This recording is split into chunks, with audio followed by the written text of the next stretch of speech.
On the spot news media, we got the latest news. We don't care about the views, we just representing right.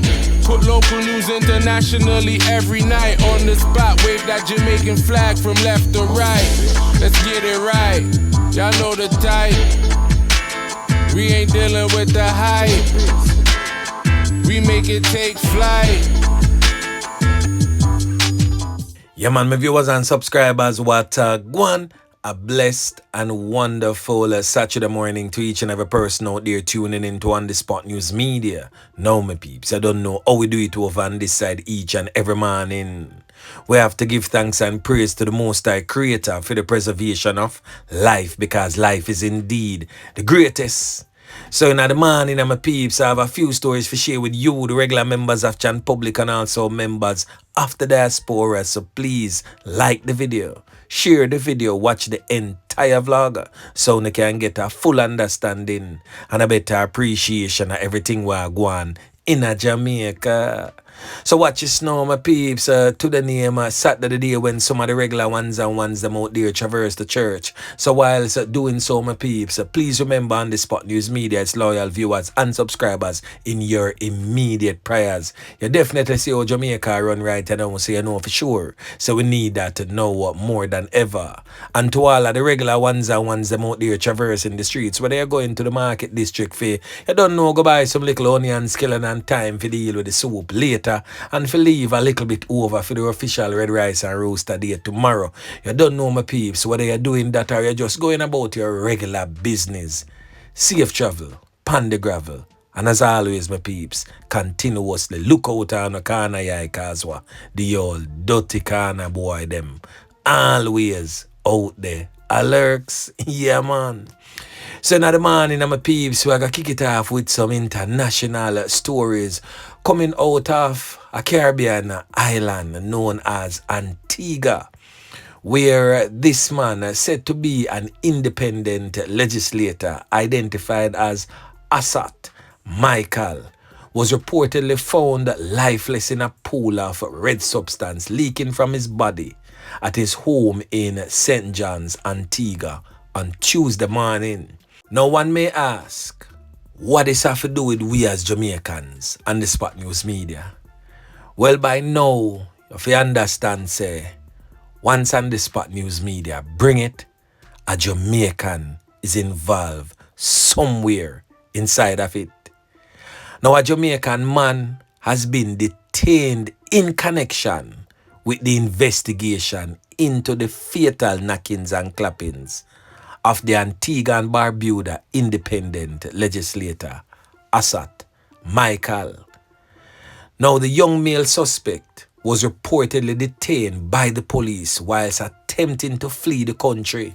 So the Antigua and Barbuda authorities have decided to withhold certain information of the case as it relates to the young man and the fact that he was trying to flee the country after the fatal knockings and clappings of one of its legislators. So the authorities are stating that they are going to hold on certain details of the case whilst the inquiries continue. Now the government have also requested the assistance from the Federal Bureau of Investigations, that's the FBI, to probe into the fatal knockings and clappings of the politician. Scotland Yard from in England was also approached to assist in the investigation into the fatal knockings and clappings of the Antigua and Barbuda legislator. So we have to go sit back and watch and see how this one played out, because we need to know who is this alleged Jamaican man who find himself involved in the fatal knockings and clappings of an Antiguan politician. Yeah, man. So in a way, back to local style. Now, there is a matter that took place all the way over there in the parish of Westmoreland. And this is definitely a sore point that On The Spot News Media and like-minded vloggers have been bringing to you over the years, the regular members of Chan Public, about criminal elements being offered bail after they have been brought before the courts for firearm related charges, and the courts continue to give these criminal elements bail, and they continue to wreak havoc in the communities where they are from or surrounding communities. The same criminal elements that was brought before the court for a similar charge. Now, a criminal element who was reporting at the Savannah police station on condition of his bail for firearm-related charges has been charged again under the new Firearms Act. So according to detectives attached to the Savannah police station, on Tuesday, a 25-year-old criminal element identified as Ronaldo Richards was arrested at the police station after he was implicated in a knockings and clappings incident in the parish on Friday, September 6. So it is alleged that Richards opened gunfire at a taxi as it picked up passengers in Bastard Cedar Walk, that is in the Petersfield area in Westmoreland. The police stated that 2 individuals was conned up and seriously injured. So the criminal element Ronaldo Richards is now charged with 2 counts of wounding with intent, possession of a prohibited weapon, and using a firearm to commit a felony. He was previously charged with unauthorized possession of firearm and ammunition. So in recent times, we have seen an upsurge of crime and violence, gun-related, gang-related type of crime and violence, right across the length and breadth of Jamaica.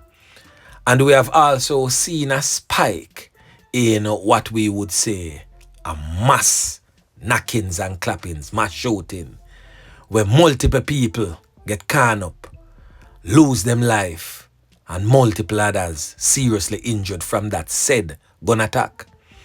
Now, the government is now considering new laws to address these types of knockings and clappings. That, of course, leads to multiple fatalities. So Prime Minister Andrew Holness says that the government is presently examining whether there is a need for new legislation to be set in place to specifically deal with mass knockings and clappings. Now, the latest multiple knockings and clappings incident took place last week, Saturday night, at Bowens Road in the St. Andrews South Police Division, where 3 men end up lose them 3 pints and 5 others end up seriously injured. And it followed last month deadly attack at the football match over there in Warwick Hills, over there in the East Kingston Police Division, where 5 end up lose them 3 pints. And a 5 innocent still, but 5 nonetheless.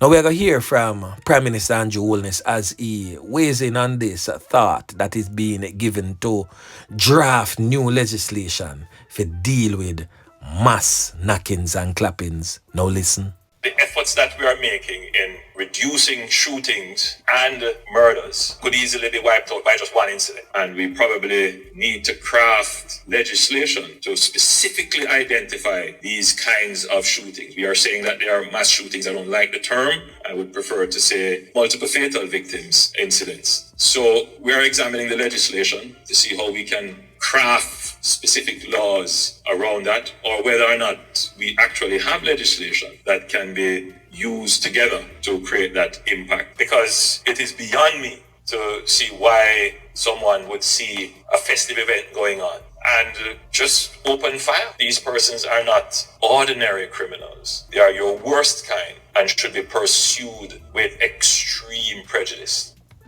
The government will continue to incentivize the public to share information. In the Cherry Tree Lane incident, we had put up a reward of about 25 million Jamaican dollars. We're going to increase that. We'll look at the budget and see what we have, but we must incentivize the sharing of information. And anytime there is any shooting that is a multiple victim shooting, there will be a substantial reward for the public, for anyone who would give information leading to the capture, arrest of anyone who is involved.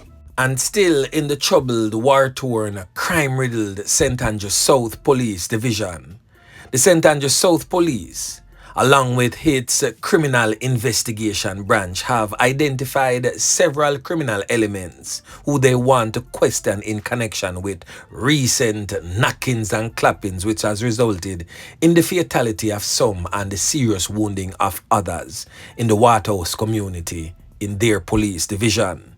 So according to the police, increased tensions between groups in the White Lane area and the Mascot G Unit gang have led to recent fatal knockings and clappings and, of course, serious injuries of others and also attacks of the regular members of Chan Public.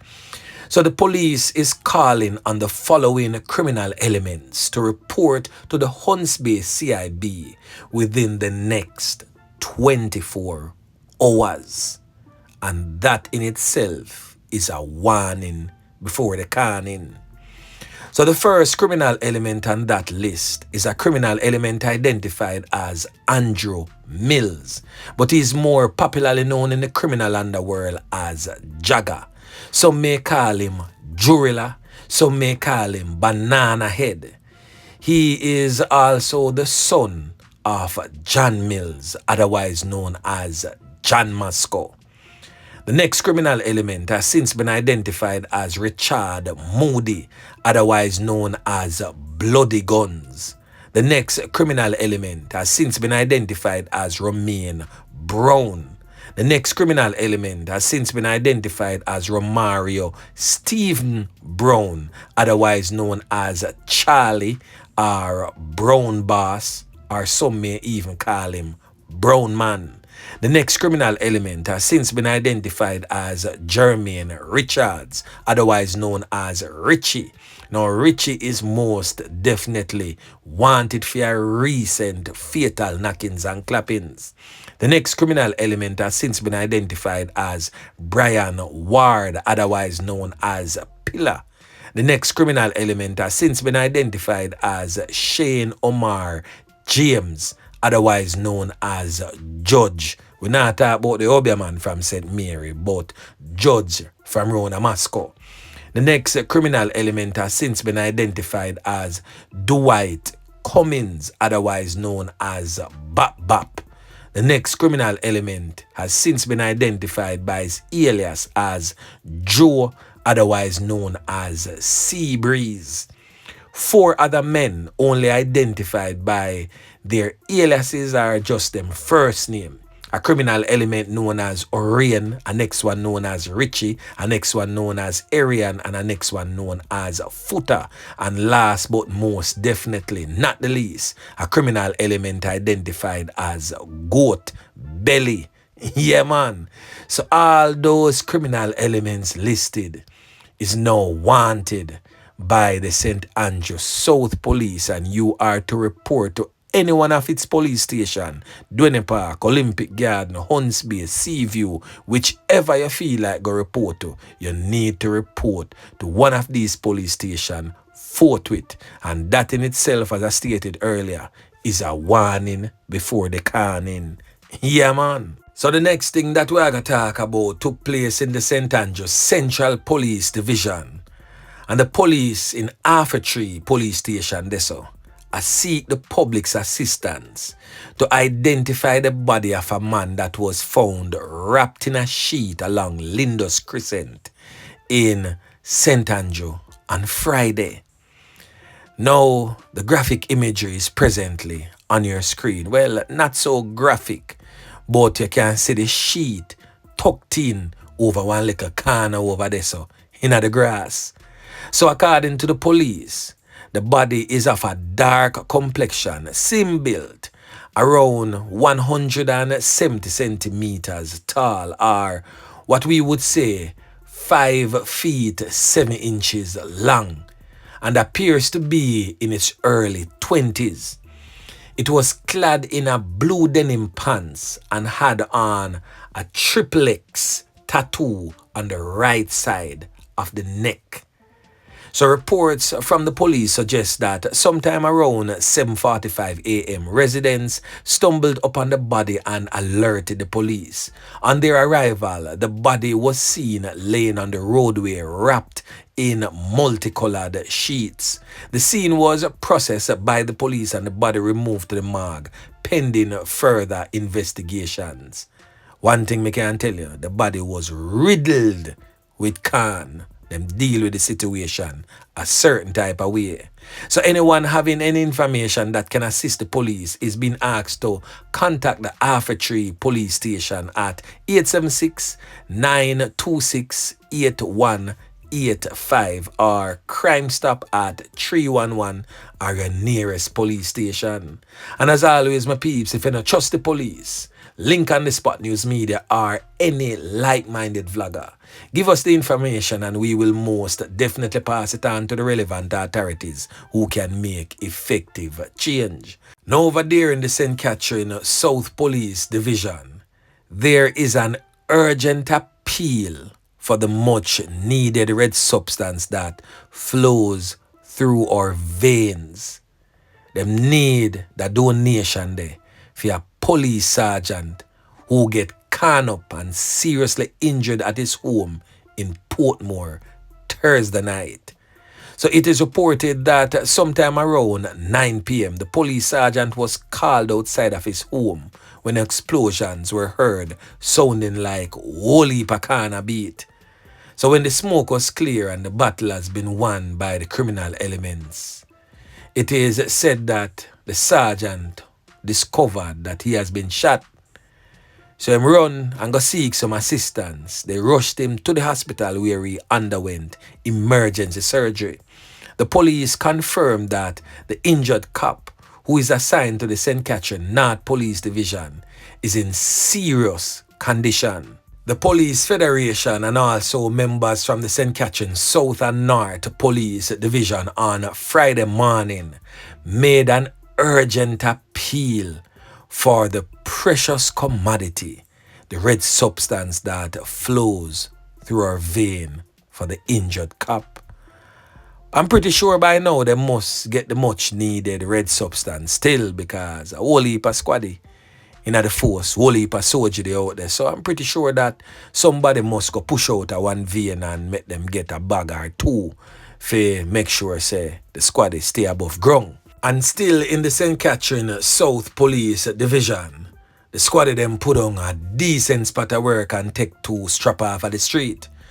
Now, a criminal element is presently in the custody of the police after two firearms was recovered in separate operations conducted by the ARR5 Fugitive Apprehension Team in Waterford, Portmore, St. Catherine on Thursday. Now, the first incident, it happened sometime around 6:30 p.m. where officers searched a premises along Gilmore Way. And they discovered a 9mm Beretta pistol with a magazine containing 15 live 9mm rounds fitted to it.